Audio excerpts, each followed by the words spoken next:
My name is Paul Wolliver.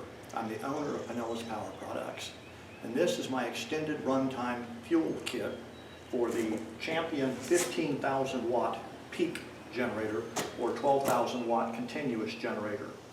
What this kit will do is it will allow you to run this generator off of a remote tank that's much larger, so it gives you extended runtime just as the name applies or implies.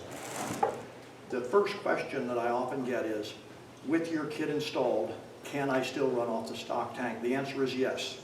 With my kit installed, if you want to run it off the stock tank, nothing has changed. Absolutely everything works the same as it did before. If you want to run it off of the remote tank, the procedure is straightforward and simple. With the kit installed, take the hose that's included in the kit. You'll notice that there is an arrow on the prime bulb, and that points in the direction of fuel flow.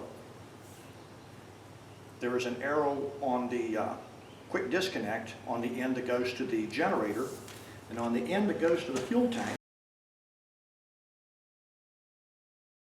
So what you do is hook the fuel tank in to your remote tank, hook the generator end to the generator tank. If your remote tank is a fuel caddy like this and it has a fuel shutoff valve, put the fuel shutoff valve to the on position. If your remote tank has a fuel tank vent, open the fuel tank vent. On the generator, there's a fuel selector valve. So the first thing you're going to do is turn the fuel selector valve to the on position, and this hose is full of air when you first get it. So you're going to pump it to get all the air out. What it's doing is it's pulling fuel out of this tank, pushing it through the hose, and it's actually pushing it into the stock tank.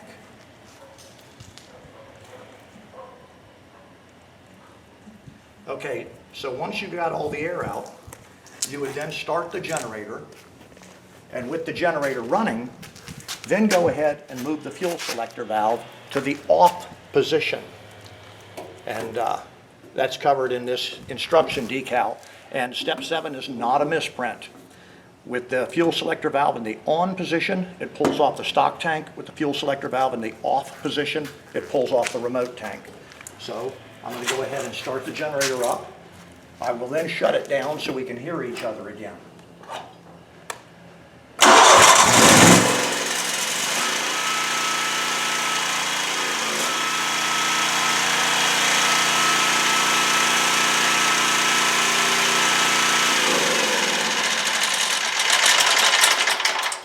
You notice once I started the generator up, I moved the fuel selector valve to the off position, so now it's pulling off of the remote tank.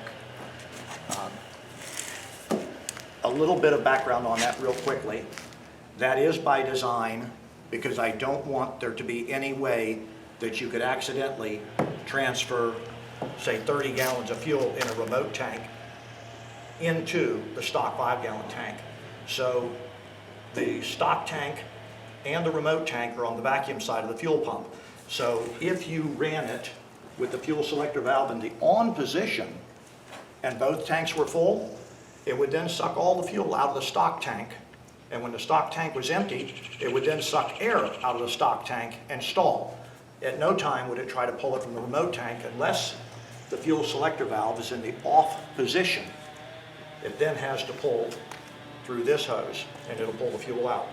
If you have any questions at all on this and you happen to be watching it on YouTube, then look in the description section right under this video and you'll see there's a link to my website. Go to the website and you can look at the kit, and it has all the details there. If you have any additional questions, don't hesitate to call me or email me.